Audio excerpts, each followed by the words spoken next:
안녕하세요. 영상을 보고 계신 우리 여러 학부모님들 그리고 학생 여러분 반갑습니다. 저는 비상교육의 올리원 중등에서 사회와 역사 강의를 맡고 있는 윤미라고 합니다. 반갑습니다.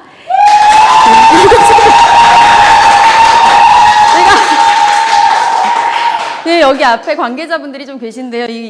못 들은 얘기라서 제가 지금 갑자기 너무 놀라서 당황스럽습니다. 아무튼 환영해 주셔서 감사하고요. 오늘 제가 준비한 특강을 이렇게 재밌는 이야기들을 조금 섞어가면서 쉬엄쉬엄 진행을 하면 정말 좋을 것 같은데, 안타깝게도 제가 전해드리고 싶은 준비한 얘기는 굉장히 많은데 시간이 한정되어 있어서 바로 오늘의 주제로 이어가 봐야 할 것 같습니다.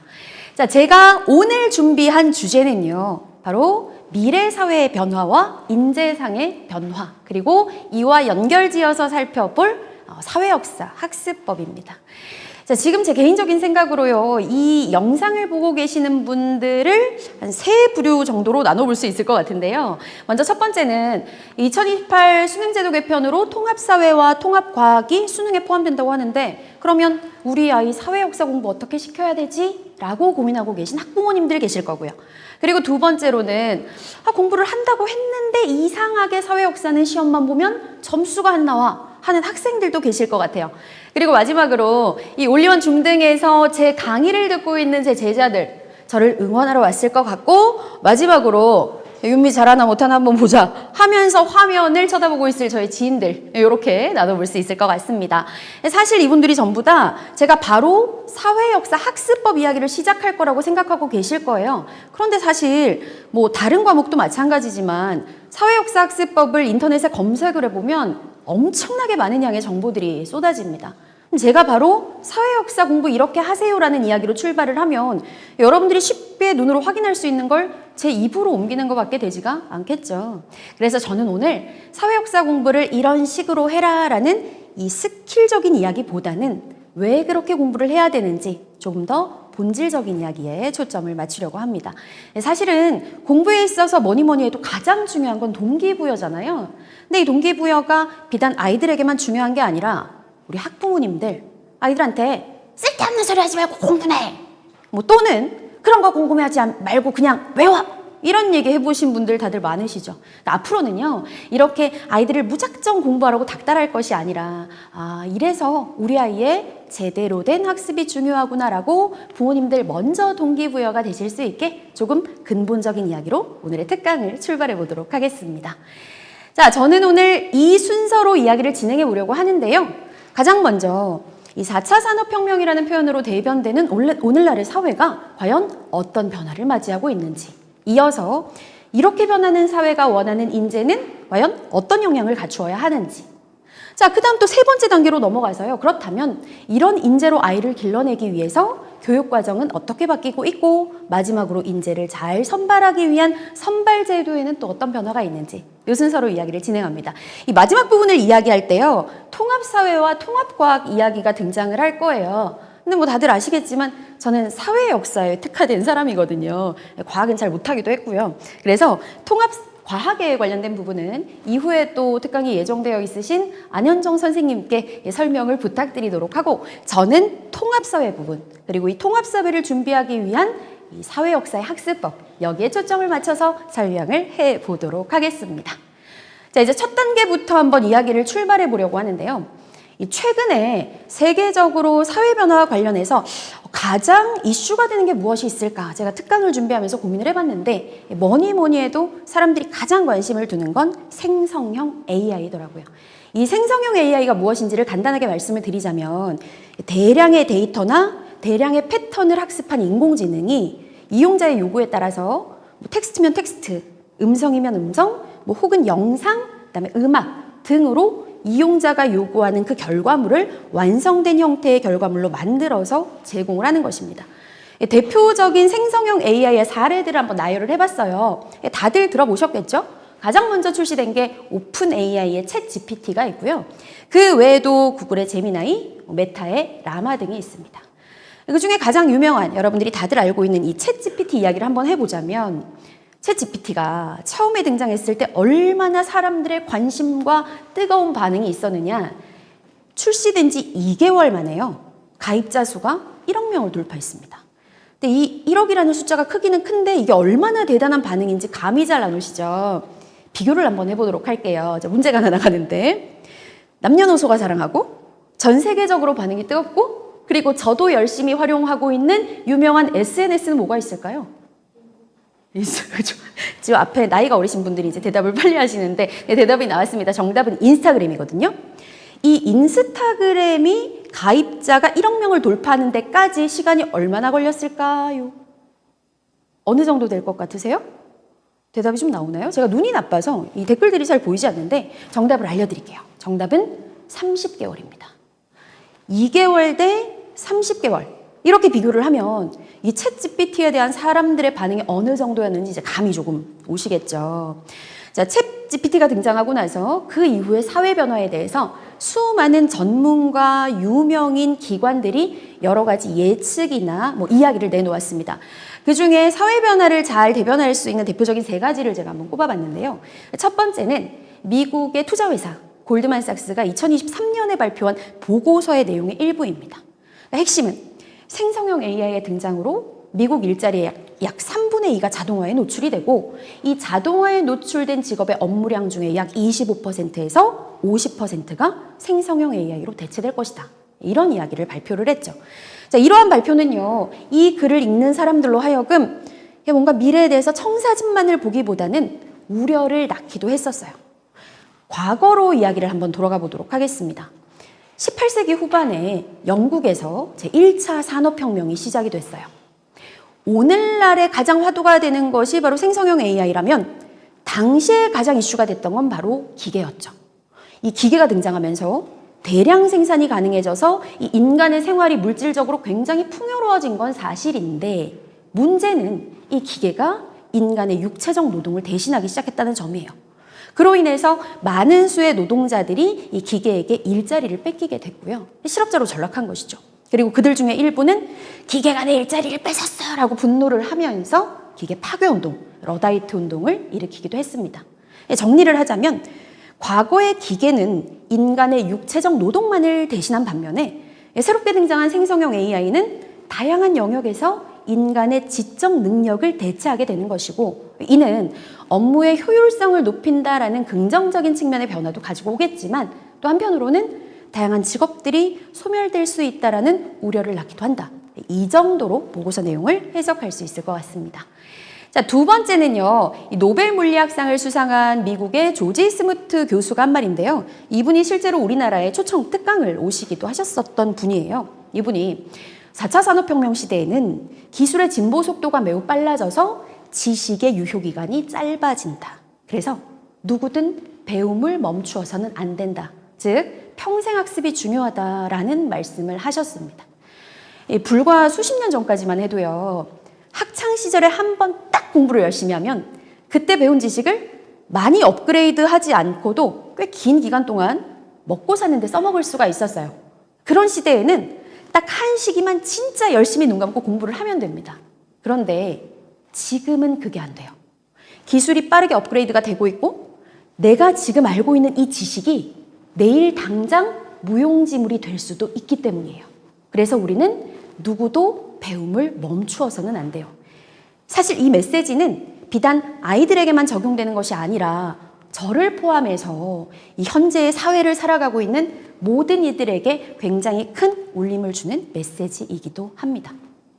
자, 마지막 세 번째는요. 이 첫 번째에 나왔던 내용과 연관이 있다라고 할 수가 있는데요. 챗GPT가 등장하면서 오늘날의 사회는 검색의 시대에서 질문의 시대로 변하고 있다라고 하는 것입니다. 우리가 유명한 검색 사이트 뭐 구글이라든지 네이버 같은데 내가 궁금한 내용의 단어를 검색을 하면 어마어마한 양의 정보가 쏟아지죠. 자, 그러면 우리는 그 엄청난 양의 정보 중에서 그걸 일일이 하나하나 클릭을 해서 내가 원하는 정보를 찾아내야 돼요. 그런데 또 그 안에는 잘못된 정보들이 섞여 있는 경우도 굉장히 많아요. 그러면 또 분별력 있게 그런 것들을 걸러내야 하는 거죠. 그런데 이 생성형 AI는 좀 차원이 다릅니다. 내가 무언가를 문장의 형태로 질문을 하면 이 생성형 AI가 내가 원하는 정보를 완성된 결과물의 형태로 만들어서 나에게 제공을 해주죠. 우리는 더 이상 수많은 정보 중에서 내가 원하는 것을 찾아낼 필요가 없는 거예요. 그런데 여기에는 중요한 전제 조건이 하나가 있습니다. 내가 정말 원하는 정보를 얻어내기 위해서는요, 잘 질문을 해야 된다라는 거죠. 그러면 어떻게 해야 잘 질문을 할 수 있느냐? 바로 내가 아는 것과 모르는 것을 정확하게 구분하고 있어야 합니다. 우리는 보통 이 능력을 메타인지 능력이다라고 이야기를 하는데, 이 메타인지에 관련된 내용은 제가 뒤쪽에서 다시 언급을 할 거예요. 그래서 일단 잠깐 생략을 하도록 하고요. 제 학생 이야기를 한번 여기서 꺼내보려고 합니다. 이제 강의를 제가 온라인상에서 하다 보니까 아이들이 공부하다가 이해가 안 되는 내용이나 궁금한 내용을 질문할 수 있는 학습 질답 게시판이 존재를 해요. 거기에 많은 질문들이 올라오거든요. 그런데 답변을 달다 보면은 가끔씩 저를 일시멈춤하게 하는 질문들이 보입니다. 실제 사례인데요. 예를 하나 들어드릴게요. 선생님, 경제생활과 경제활동 이해가 안 돼요. 도와주세요. 이렇게 질문이 올라와요. 그럼 저는 일시멈춤해서 잠깐 이제 정적이 흐르죠. 왜냐? 이 학생이 말한 경제생활과 경제활동은요, 하나의 소단원의 제목이에요. 그걸 모르겠다고 저한테 지금 질문을 한 거죠. 제가 도와줄 수 있는 게 없어요. 그럼 결국 그 아이에게서 저는 구체적으로 다시 질문을 남겨줘라고밖에 할 수가 없습니다. 그렇다면 이 학생은 도대체 왜 이런 식으로 질문을 남겼을까요? 그건 이 학생이 본인이 뭘 알고 있고 뭘 모르고 있는지조차 본인이 파악하지 못하고 있기 때문이에요. 정리를 하자면 일반적으로 학습을 할 때든 아니면 생성형 AI를 활용을 할 때든 제대로 알아야 제대로 질문을 할 수 있고 양질의 질문이 양질의 결과물로 이어진다는 것입니다. 그래서 이광영 카이스트 총장께서도 이런 말씀을 하신 거예요.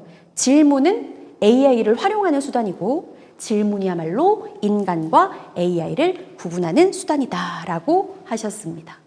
자, 여기까지 듣고 사회변화가 그동안 조금 애매했는데 확 와닿는다라고 생각하신다면 설명을 준비한 제가 굉장히 뿌듯할 것 같네요. 자, 사회변화에 대해서 살펴봤으니까 이번에는 그 사회가 원하는 인재는 과연 어떤 역량을 갖추어야 되는지 인재상의 변화로 한번 가보도록 하겠습니다. 어머님들 고민 많으시잖아요. 우리 애한테 도대체 어떤 역량을 내가 길러줘야 되느냐. 사실 이건 우리 아이들, 학부모님들, 대한민국만 관심을 갖는 게 아니고요. 전 세계적으로 관심을 갖고 궁금해하고 있는 영역이기도 해요. 그래서 실제로 경제협력개발기구 OECD에서 이 교육 2030 프로젝트라는 제목으로 앞으로 미래 사회의 인재가 갖춰야 될 역량을 6가지, 6C로 정리를 해 발표를 했습니다. 근데 뭐 이거는 인터넷 찾아보면 너무나 쉽게 나오는 정보라서요. 제가 지금 이 내용을 설명할 건 아니고 저는 제가 현장에서 실제로 아이들을 오랫동안 접촉해온 경험을 바탕으로 또 제 개인적인 의견을 바탕으로 내가 가르치는 아이들이 이런 역량을 갖추었으면 좋겠다라는 생각을 모아서 이 인재가 갖추어야 될 역량을 3가지로 한번 정리를 해봤습니다. 자, 첫 번째는 창의융합형 인재예요. 흔한 단어잖아요. 많이 들어보셨을 텐데 근데 사실 또 이 창의융합형 인재가 뭔가 감이 딱 오지는 않아요. 그래서 역사적으로 이 창의융합형 인재에 딱 부합하는 인물을 제가 몇 가지 사례를 준비했습니다. 먼저 첫 번째는요. 조금 수백 년 전으로 거슬러 올라가서 이탈리아 르네상스의 거장 레오나르도 다빈치죠. 보통 우리가 레오나르도 다빈치 그럼 모나리자 떠올리잖아요. 그림도 잘 그리고 조각도 잘하고 예술적으로 유명한 인물인데 사실 이 레오나르도 다빈치는 해부학의 거장이기도 했어요. 그가 그렇게 그림과 조각을 완벽하게 만들어낼 수 있었던 건 그만큼 인체에 대해서 잘 알고 있었기 때문이기도 합니다. 자, 이번에는 퀴즈가 들어갑니다. 두 번째는요, 우리 역사로 올 거예요. 우리 역사 속 유명 인물들 중에서 창의융합형 인재 가장 부합하는 사람이 누가 있을까요? 실제 좀 정답을 듣고 싶은데 없습니다. 여기는 안타깝네요. 예상했던 시나리오라서 괜찮습니다. 자, 정답은 바로 다산 정약용 선생이에요. 정약용 선생 이름은 다 아시죠? 그죠? 네, 이름은 안다고 대답하셨습니다. 안현정 선생님께서. 자, 이 정약용 선생은요.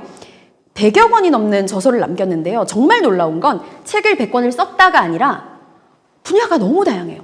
정치면 정치, 법이면 법, 경제면 경제, 그리고 의학까지.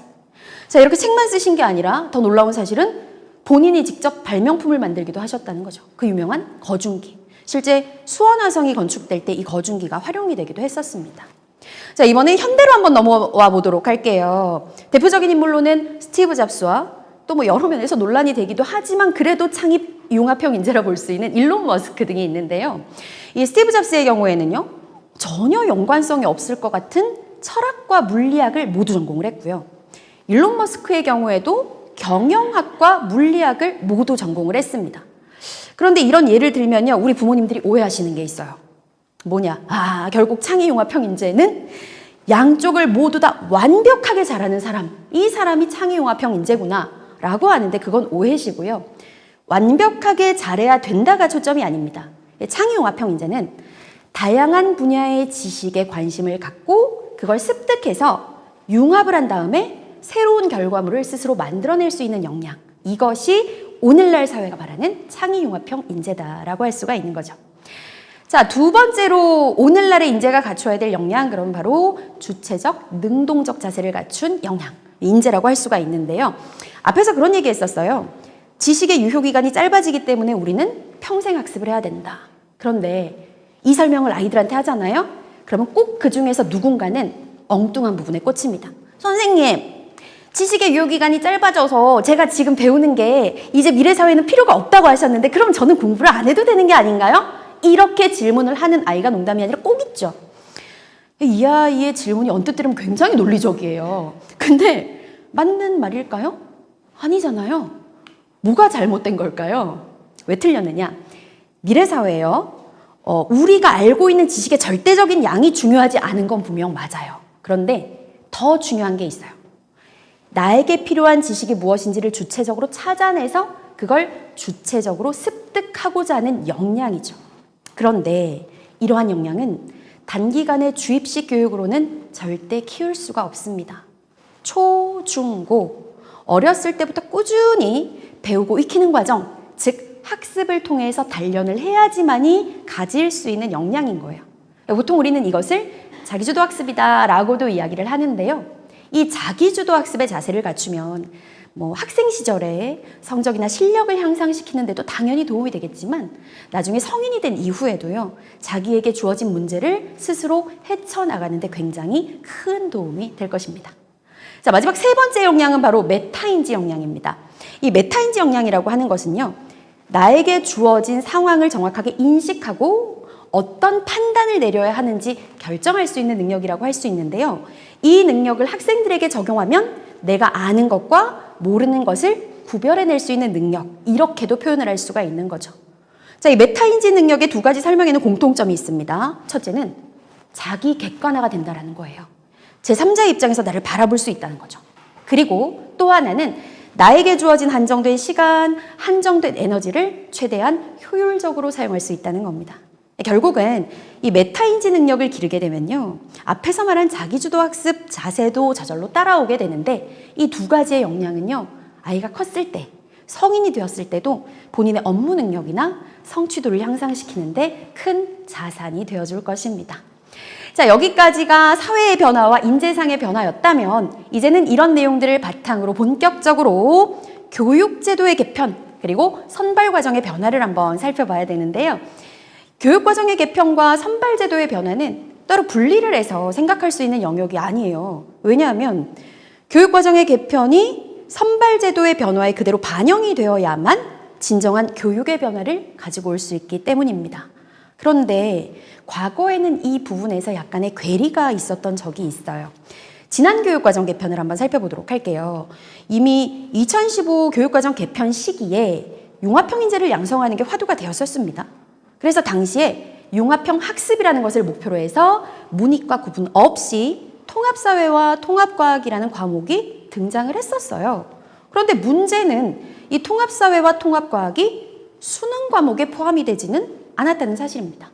그리고 결정적으로 선발권을 가지고 있는 대학들, 특히 모두가 꿈꾸는 주요 상위권 일부 대학의 이과 쪽의 몇몇 학과들이 수학 영역이나 과학탐구 영역에서 난이도가 높은 일부 과목의 점수를 요구했어요.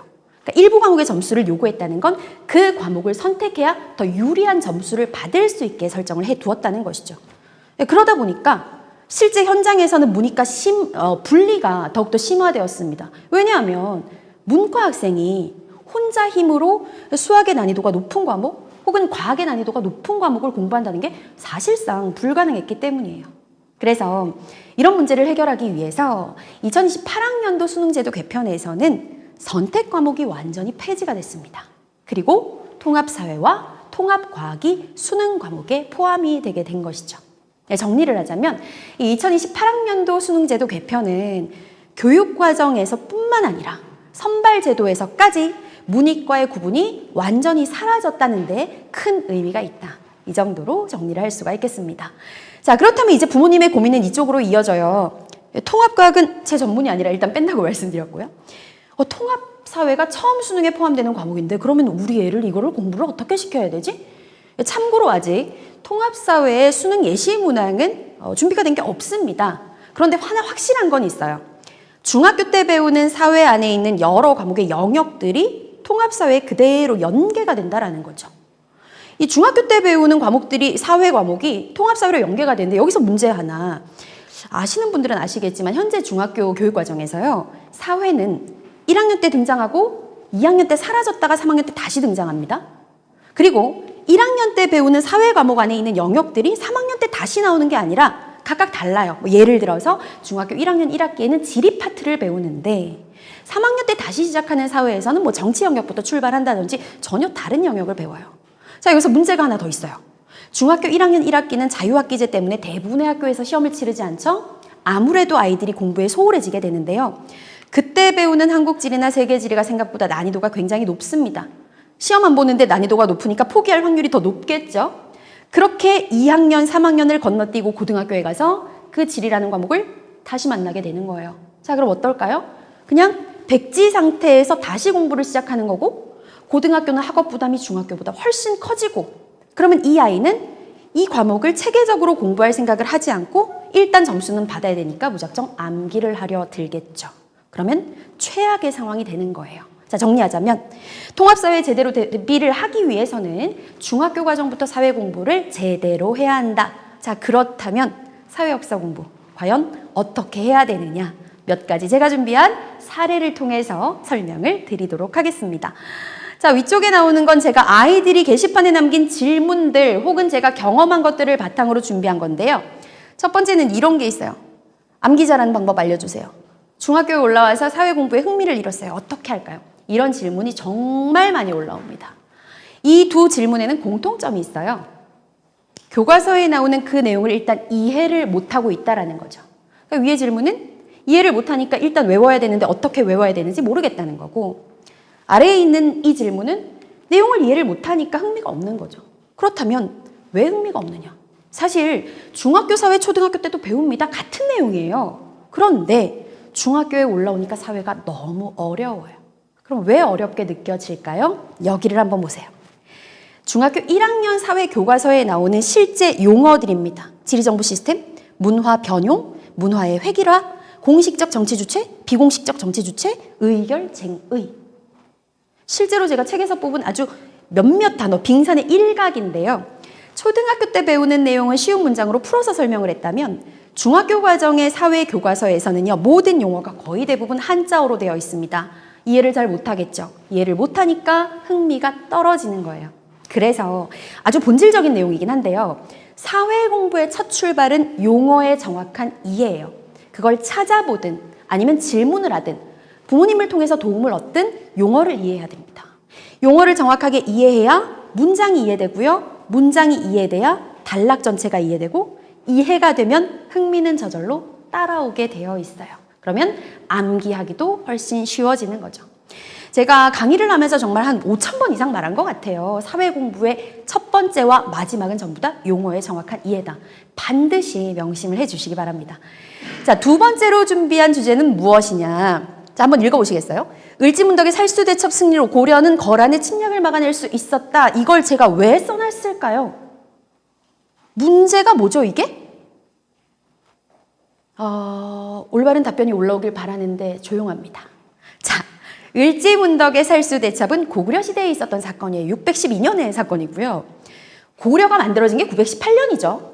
거란의 침략을 막아낸 시기와 살수대첩은 이미 300년 이상의 시간적 차이가 있습니다. 하나하나는 알아요. 그런데 이렇게 자연스럽게 은근슬쩍 묶어놓으면 뭐가 잘못됐는지 아무도 모릅니다. 이게 무슨 말이냐면 나무는 보는데 숲을 보지 못한다라는 거죠. 아이들은요, 역사 과목 같은 걸 공부할 때 하나하나의 사건을 무작정 외우기만 해요. 역사가 스토리라고 하는 걸 일단 망각을 하고 있죠. 큰 틀에서 공부를 하지 못한다라는 겁니다. 우리 교과서나 문제집에 보면 모든 책이 마찬가지이지만 처음에 목차가 나와 있잖아요. 목차 열심히 보는 학생들을 제가 단 한 번도 본 적이 없어요. 그런데 그 목차는 내가 공부하는 내용과 관련이 있죠. 대주제인 것이고 소주제인 것이고 그 안에 구체적인 내용이 담겨 있는 것입니다. 공부를 할 때는 반드시 내가 이런 주제의 내용을 이 순서대로 공부를 하는구나 목차를 확인을 해야 되고요. 그리고 세부적으로 들어가서 하나하나 공부를 해야 되죠. 그런 다음에 내가 무슨 공부를 하고 있는지 까먹을 때마다 다시 줌 아웃, 바깥으로 나와서 내가 공부하고 있는 그 숲을 봐야 됩니다. 먼저 숲을 보고 나무 하나하나의 모양과 색깔을 확인한 다음에 다시 줌 아웃해서 목차를 재확인하라. 이렇게 내가 공부하고 있는 것이 어느 단락에 무슨 주제의 내용인지를 파악을 해야 하나하나의 지식이 정말 내 것이 되는 것이라는 거 명심하시기 바랍니다. 자, 세 번째로 준비한 것은 무엇이냐? 갑신정변에서 가보개혁까지 중요한 내용 알려주세요. 내일 시험인데 3단원에서 중요한 내용이 무엇인지 설명해 주세요. 이런 얘기를 많이 합니다. 자, 여기서 핵심은 뭐예요? 뭐가 중요한지를 모르고 있다는 사실이에요. 자, 우리 그 프로그램 중에서 TV 방송 중에 꼬리를 무는 이야기라는 방송 있잖아요. 저도 진짜 좋아해서 항상 본방사수를 하는 방송인데 그 말이 역사 공부에 딱 적용이 돼요. 모든 역사적 사실은 꼬리에 꼬리를 물고 이어집니다. 이러한 상황 때문에 이 사건이 일어났고 이 사건이 이런 결과를 가지고 왔기 때문에 또 다른 사건의 배경이 되는 것이죠. 이게 결국은 스토리라고 하는 것인데 왜 우리 한번 생각해 보세요. 어린 시절에 뭐 동화책을 보거나 아니면 할머니 할아버지한테 옛날 이야기를 들을 경우에 그게 외우려고 하지 않았는데도 그 스토리가 대충 머릿속에 남아 있어요. 예컨대 심청이가 아버지를 살리기 위해서 인당수에 몸을 던졌잖아요. 그럼 우리는 구체적으로 심청이 아버지의 본명이 뭐였지? 심청이가 곡식 얼마랑 자기를 바꿨더라? 심청이가 빠진 그 물의 이름은 뭐였지? 이런 것들은 기억은 못해도 옛날에 착한 심청이가 살았는데 이 아이가 아버지를 눈을 뜨게 하고 싶어서 배에 타고 가다가 결국은 물에 빠졌다. 이건 기억한단 말이죠. 이 스토리를 먼저 정리를 하고 나면 이제 그 다음에는 암기가 쉬워져요. 빠진 물은 인당수, 바꾼 건 공양미 300석, 아버지의 이름은 심학규. 기억나죠? 그때 암기를 해야 되는 거예요. 자, 이런 공부를 할 때 가장 좋은 방법은 무엇이냐? 스토리 정리가 잘 안 될 때는요. 1인 2역을 하시면 돼요. 가상의 나에게 내가 설명을 해주는 겁니다. 물론 둘이 마음 맞는 친구끼리 해도 되고요. 부모님과의 관계가 좋다면 부모님이 학생은 선생님, 학생의 제자가 되어서 설명을 들어주셔도 돼요. 설명을 할 수 있으면 그 내용을 완벽하게 이해한 겁니다. 그래서 수학자 파인만이 이런 말을 했잖아요. 당신이 무언가를 간단하게 설명할 수 없으면 이를 이해하지 못한 것이다. 그래서 내가 제대로 공부했는지를 파악하려면 설명을 해보시면 됩니다. 실제로 공부할 때 이걸 적용하는 아이들이 실력이 많이 향상되는 걸 저도 많이 지켜봐 왔어요. 자, 마지막으로 준비한 네 번째 한번 보시겠습니다. 바로 문제에 관련된 건데요. 시험 기간에 이런 학생들 진짜 많죠? 문제 좀 더 주세요. 선생님, 저 300문제 풀었는데 더 이상 풀 문제가 없어요. 이 부분은요, 과목마다 조금 다를 것 같아요. 그런데 사회와 역사에서는 문제 풀이는 공부 과정이 아니라고 생각하시는 게 좋아요. 저는 보통 학생들한테 네가 지금 이 시험 범위의 내용을 적어도 70%에서 80%를 다 숙지를 했다고 생각하면 그때부터 문제를 풀어라 라고 얘기를 합니다. 내용이 정리가 안 된 상태에서 문제를 푸는 건 일종의 시간 낭비가 될 수 있기 때문이에요.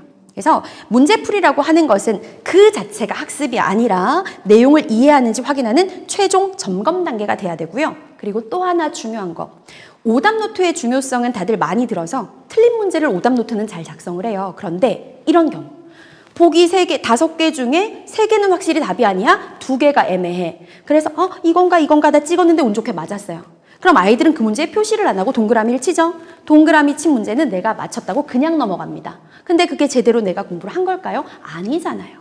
애매한 게 있었다면 이건 내가 아직 정확하게 모르는 거예요. 그래서 문제를 풀 때 뭔가 답이 확실하지 않다? 오답과 마찬가지이므로 체크해놓고 나중에 복습하라.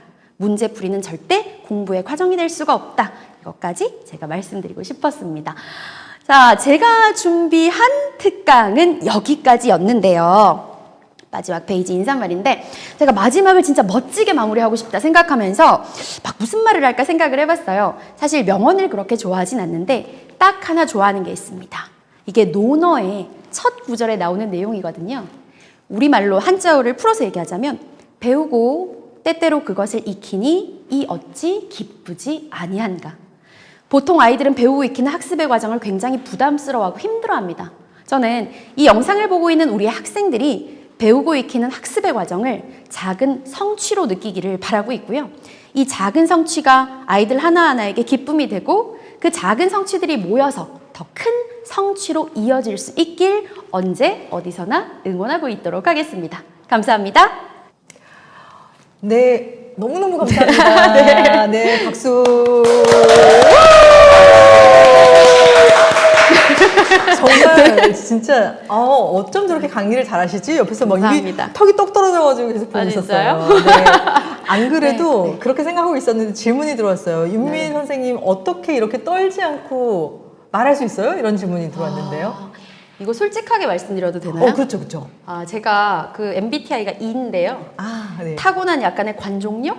그래서 저는 혼자서 뭘 할 때보다 누가 봐주고 카메라 앞에 있으면 네, 제 뇌가 생각하지 않는데 말이 먼저 나오는 것 같아요. 네, 그래서 이거는 사실은 연마한 게 아니라 그냥 원래 그래서 제가 뭐라고 조언을 해드려야 될지 잘 모르겠어요. 네. 그러니까 본인의 강점을 잘 활용해서 지금 네, 제 직업과 너무 잘 맞는 그러신 그런 상황인 거죠. 네.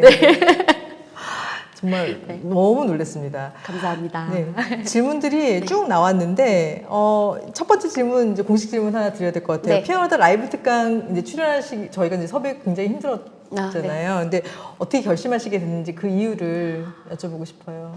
제가 오랫동안 이 온라인상에서 아이들하고 강의는 해왔지만 사실은 강의를 했지 그 외에 해주고 싶은 얘기들을 해줄 수 있는 통로가 잘 없거든요, 생각보다. 네. 근데 이 피어나다 특강을 의뢰받고 나서 이제 피어나다를 제가 한번 살펴봤어요. 그랬는데 제가 공부 외에 아이들한테 평소에 이런 얘기 좀 해주고 싶다 하는 것들, 네, 그런 것들을 할 수 있는 기회가 되겠다라는 생각이 들어서 그래서 네, 출연을 결심하게 됐습니다.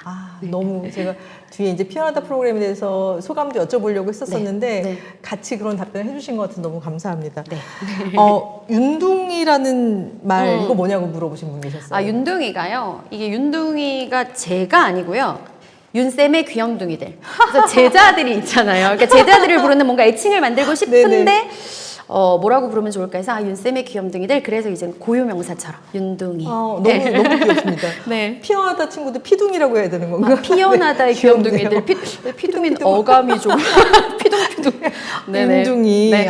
우리 제자들 부르는 애칭이셨어요. 네.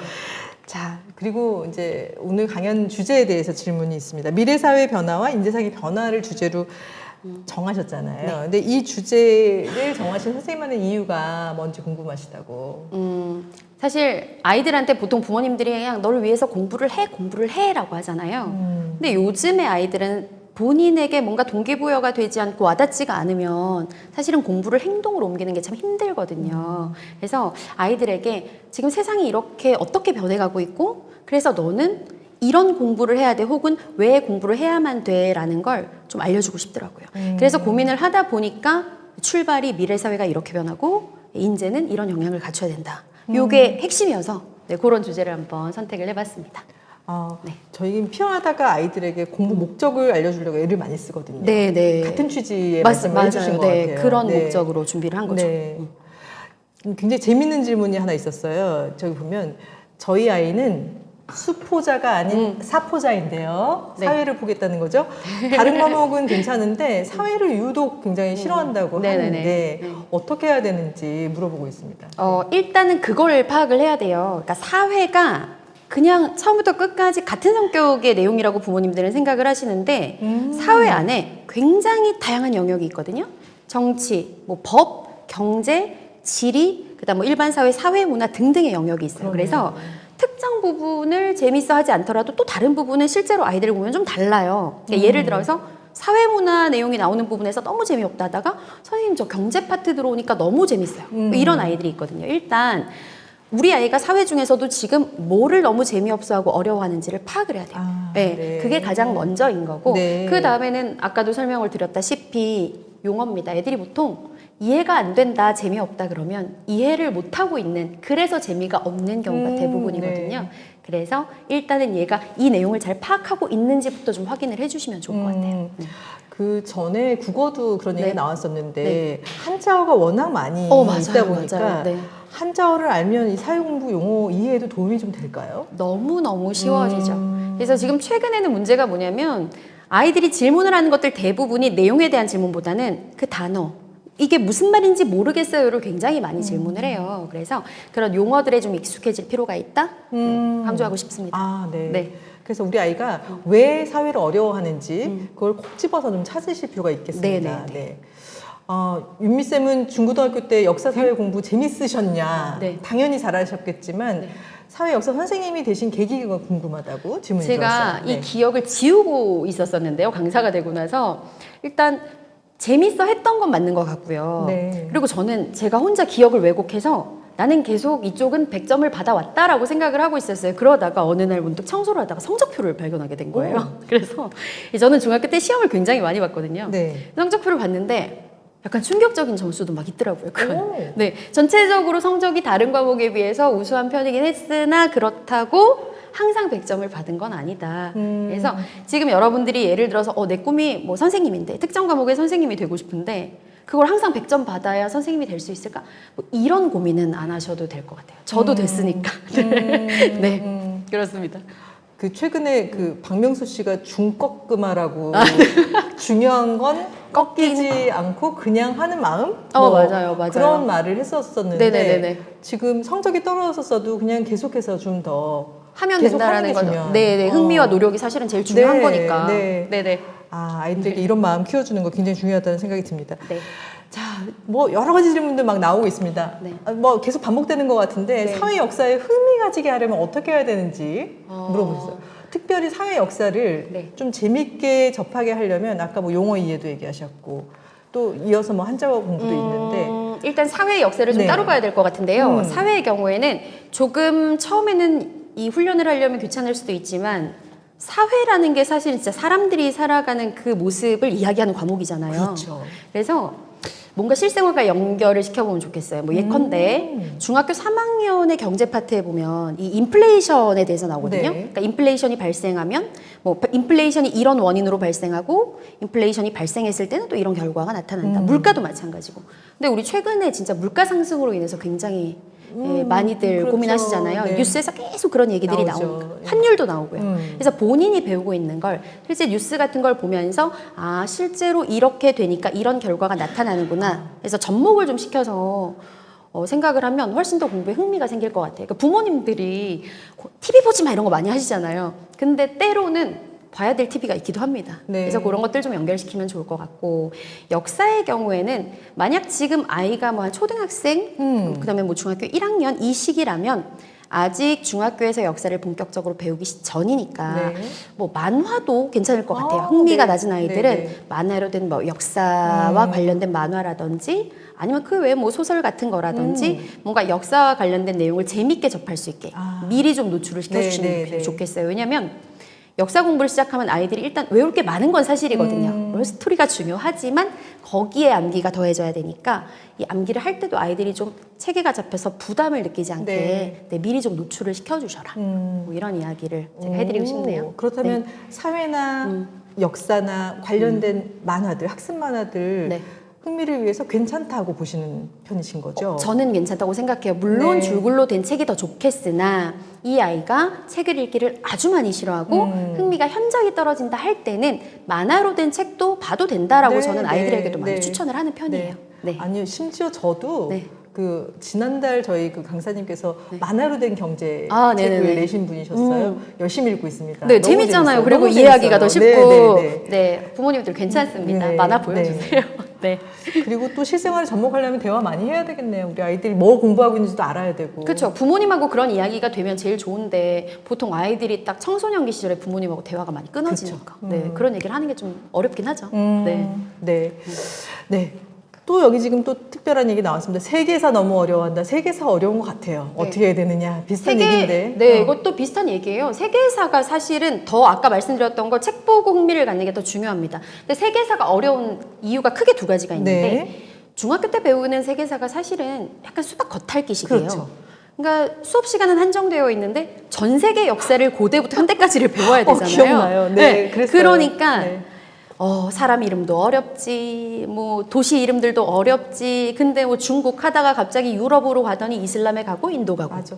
그러니까 재미가 있으면 그게 사실은 더 이상한 거라고 생각을 해요. 네. 근데 사실 솔직히 말하자면 시험에서는 자세하게 안 나오거든요. 워낙 배우는 것 자체가 좀 겉핥기식이다 보니까 중요한 포인트들만 나옵니다. 대신에 진짜 흥미를 갖고 싶으면 아까 말했다시피 뭐 만화로 된 어떤 세계사 책 같은 걸 읽는다든지 그렇게 정리를 하시고, 그리고 교과서에 보면 각 시대별로 중국, 유럽, 인도, 이슬람 이렇게 섞여서 나오는데 공부를 할 때는 그렇게 따로 하지 말고 앞에서부터 뒤까지 중국 역사를 한꺼번에 정리하고 네. 유럽 역사 한꺼번에 정리하고 요렇게 하면 오히려 정리가 잘 돼서 조금 더 흥미를 갖는데 도움이 되지 않을까. 네. 나라별로 그런 생각이 마스터를 듭니다. 해야 된다. 네네네. 대륙별로, 네. 지역별로 이런 식으로. 네. 네. 그러면 조금 덜 어렵죠. 네. 네네네. 네, 세계사 궁금해하시는 어머님들, 네. 아버님들께도 좋은 조언이 될 것 같습니다. 여기 지금 혹시 사회를 엄청 싫어하고 못하던 아이가 만점까지 가게 된 그 성공 케이스 있었는지? 제가 이 질문을 아까 미리 받아보고 좀 네. 고민을 해봤는데요. 네네. 만점이었는지는 정확히 기억은 안 나고요. 네. 실제로 학생인데, 그러니까 정말 싫어했는데 그 싫어한 게 아이가 사회를 제대로 이해를 못하고 있었던 것 같아요. 그러니까 자존심이 있으니까 이해를 못하는데 그걸 해결하려고 누구에게도 도움을 요청해 본 경험이 없는 것 같더라고요. 네. 예, 그래서 본인 점수가 정확하게는 기억이 안 나지만 정말 낮았던 것 같아요. 40, 50점대? 요 정도를 받았던 아이인데 많이 대화를 질문 게시판을 통해서 주고받았고 이제 강의를 들으면서 아이가 조금씩 흥미를 갖고, 이게 선생님이랑 친해지면 또 공부를 조금 열심히 하게 되잖아요. 정말 중요한 말씀이세요. 그래서 네. 그 아이가 굉장히 약간 친밀도를 나한테 느끼고 있구나를 느끼고 있었는데 졸업하기 전에 90점대였던 걸로 기억을 해요. 100점은 아니었고요. 그래서 본인이 결정적으로 점수가 이렇게 높아졌는데 그보다도 이젠 사회 싫어하지 않는다. 네, 이 얘기를 하고 졸업을 해서 너무 기분이 좋았던 것 같습니다. 네. 그런 경우 있어요. 네. 그러니까 아이들이 너무 양이 많다 보니까 좀 자존심이 센 아이들일수록 그걸 네. 숨길 수가 있겠네요. 그러니까 본인이 못하는 걸 알리고 싶지를 않은 거죠. 그러니까 도움을 받을 수도 없는 거고 그런 문제들만 해결하면 사실은 어렵지 않거든요. 얼마든지 성적은 올릴 수 있다고 생각을 그래서 합니다. 선생님하고 소통을 많이 할 수 있게끔 그렇게 네. 도와줘야 돼요. 그게 정말 중요한 것 같아요. 네. 지금 우리 온리원 1타 강사신데 윤미 선생님의 통합사회 과목 개설되나요? 뭐 이런 거 물어보고 있습니다. 네. 지금 아직 이 통합사회 관련된 어떤 그 교과서 같은 것들이 나오지가 않았어요. 그래서 생각은 당연히 하고 있죠. 네. 통합사회 기대됩니다. 강의를 하고 싶다. 그래서 제가 네. 직접 책을 만들어서 통합사회 강의까지 하려고 지금 머릿속으로는 준비를 하고 있습니다. 네. 들어주세요. 네. 네. 지금 갑자기 이제 이거 사회 얘기는 아닌데 아이랑 세대 차이 너무 고민이시라고. 네. 엄마 아빠 자기 이해 못한다고 대화 안 하려고 해요. 뭐 이런 질문을 지금 주셨는데 혹시 여기에 그 즉흥 답 가능하실까요? 자기는 알파 세대라며. 이거는 너무 많이들 하시는 고민이잖아요. 네. 예전에 제가 학원의 현장에 있었을 때도 그렇고 아이들 뭐 이렇게 게시판으로 소통하다 보면은 부모님하고 대화가 단절된 애들이 굉장히 많은데 사실은 한 번 이런 갈등이 생기면 그거를 풀기가 굉장히 어려운 것 같기는 해요. 그리고 부모님이 꼭 문제가 있어서 아이가 문제가 있어서 대화가 끊기고 말이 안 통한다기보다도 딱 사회에서도 나오지만 그 딱 청소년기의 특징들 있잖아요. 이유 없는 반항기. 그러니까 부모님이 하는 말이 틀린 건 아닌 것 같은데 일단 얘라고 대답하기는 싫은. 그러니까 이런 심리적인 변화가 딱 나타나는 게 이 청소년기거든요. 그럴 때는 억지로 막 입을 열려고 하지는 마시고 일단 최대한 이렇게 화가 끓어오르시겠지만 아이를 그냥 인정해주고 부정적인 표현을 좀 안 쓰셨으면 좋겠고 네. 그리고 만약에 아이가 조금 마음을 터놓을 수 있는 성인이 주변에 있다면 뭐 예를 들어서 그게 조금 나이가 엄마보다 어린 이모가 될 수도 있고 아니면 아이가 학원을 다니고 있다면 아이가 좀 믿고 따르는 학원 선생님이 될 수도 있고 요즘은 또 온라인 강의 선생님들도 아이들하고 소통을 많이 하거든요. 이런 선생님들이 되실 수도 있고 부모님이 굳이 직접 나서서 이 갈등을 해결하고 세대 차이를 극복하려고 하기보다는 아이가 조금 얘기를 터놓을 수 없는 성인분들에게 도움을 요청해 보는 것도 저는 괜찮을 것 같아요. 실제로 그런 역할을 해본 적도 있거든요. 네. 그렇게 해서 좀 마음의 문을 열고 그래서 그 제3자를 통해서 아이의 이야기를 듣고 또 전달하고 이렇게 하는 방법도 일단 문제를 하나씩 해결해 가는데 도움이 될 거라고 생각을 합니다. 네. 네. 저희 피어하다 선생님들께서 그 브릿지 역할을 해주십니다. 그러니까 피어하다가 어쨌든 제3자 입장에서 네. 아이들을 객관적으로 보고 맞아요. 또 브릿지 역할을 해주시는 것 그거 많이 활용하시면 좋을 것 같아요. 저희 오늘 인증 코드 말씀드려야 되는데 너무 지금 미뤘죠? 인증 코드가 오늘 있었어요. 사전 예약하신 분들께서 인증 코드 지금 들으시고 적어주시면 저희 메타 자기조절학습 검사 모바일로 하실 수 있게끔 링크 보내드립니다. 말씀드릴게요. 인증 코드는 오늘 바로바로 통합사회라고 적어주시면 저희 검사하실 수 있게끔 링크 보내드리도록 하겠습니다. 그리고 특별히 오늘 이벤트도 잠깐 이어서 말씀을 드리면 아까도 말씀드렸지만 저희 피어하다 무료 체험 신청하시게 되면 저희 여기 보시는 것처럼 저희 윤미쌤의 쌤스 노트가 있습니다. 이거 너무 중요한 족보 노트인데요. 이거 다 받아가실 수 있으시니까 꼭 받아가시도록 피어하다하고 아이 핏이 맞는지 한번 경험해보시라고 네, 권해드리고요. 자, 그러면 이제 마무리를 할 시간이 다 돼가서 이제 공식 질문 드리겠습니다. 피어하다 프로그램이 아까도 말씀 잠깐 주셨는데 어떤 프로그램인지 궁금해하시는 학부모님들을 위해서 아까 이제 피어하다 같은 프로그램이 굉장히 중요하고 필요하다라고 말씀을 주셨잖아요. 어떤 생각을 가지신 소감을 좀 한마디 해주시면 도움이 되실 것 같습니다. 네, 제가 이 특강을 준비하기 전에 이렇게 피어나다 사이트도 돌아보고 한번 쭉 봤는데 사실 제가 딱 꽂힌 부분은 그 감정 심리 상담이라고 하는 코너였어요. 사실은 이 시기의 아이들 초등학교 고학년부터 뭐 중학교 시기의 아이들은요, 약간 감정이 굉장히 그 얇은 미세한 유리잔 같은 상태거든요. 그러니까 이 아이들의 감정은요, 정말 이렇게 예쁜 아기처럼 어루만져줘야 된다고 생각을 해요. 네. 그리고 그 감정 부분에서 아이가 뭔가 편안함을 느껴야 이것이 이제 열심히 공부할 수 있는 동기부여로도 이어지는데 그렇죠. 그냥 뭐 공부를 왜 열심히 해야 되는지 이런 학습적인 측면에서만 접근을 하는 게 아니라 아이들의 감정 부분을 굉장히 중요해서 그 부분의 코칭에도 도움이 되겠구나 이런 것들이 인상적이었고 그런 면에서 부모님들이 우리 아이가 공부를 열심히 하고 싶어 하는데 어떻게 해야 되는지 잘 모른다거나 그 다음에 공부를 하는 데 있어서 누군가의 도움이 필요하다고 생각하신다면 이 피어나다의 코칭 시스템을 한번 이용해 보시면 네. 네, 너무 좋은 효과를 얻으실 수 있을 것 같습니다. 네, 너무 힘이 납니다. 이렇게 응원해 주시니까 너무너무 감사합니다. 끝으로 학부모님 혹은 학생들에게 하실 말씀 있으시면 마무리 말씀 부탁드리겠습니다. 네. 아까 제가 했던 얘기랑 좀 연결이 되는 건데요. 마지막 부분에서. 아이들이 학창 시절에 공부를 하는 건, 그러니까 성적을 올린다라는 거 물론 중요하죠. 그런데 그 공부의 과정이 하나하나 작은 성취가 돼요. 그리고 그 성취의 경험들이 모이면 어른이 되었을 때 더 큰 성취를 얻을 수가 있거든요. 또 반대로 성적이 좀 떨어져도 상관없습니다. 이 아이들이 성적이 떨어지고 좌절하는 걸 경험하는 게 나중에 성인이 되었을 때도요. 회복 탄력성이라고 해서 상처받지 않고 바로바로 우뚝 설 수 있는 또 자양분으로 적용이 될 수도 있다고 생각합니다. 그래서 우리 아이들 항상 격려해 주시고 아이들이 하는 모든 것들이 성취와 회복 탄력성에 도움이 될 수 있기를 언제나 학부모님들, 학생 여러분 응원합니다. 네, 오늘 너무 귀한 시간 감사합니다. 감사합니다. 저희 운니온 아이들 위해서 네. 앞으로도 또 건승하시길 응원하도록 하겠습니다. 알겠습니다. 잘 부탁드립니다. 잘 부탁드립니다. 감사합니다. 저희가 마무리로 늘 피날레로 네. 공부독립 만세 한번 네. 외쳐주거든요. 네. 아이들 열심히 힘내라고. 네. 학부모님들 준비되셨나요? 공부독립 만세 하겠습니다. 하나, 둘, 셋. 공부독립 만세!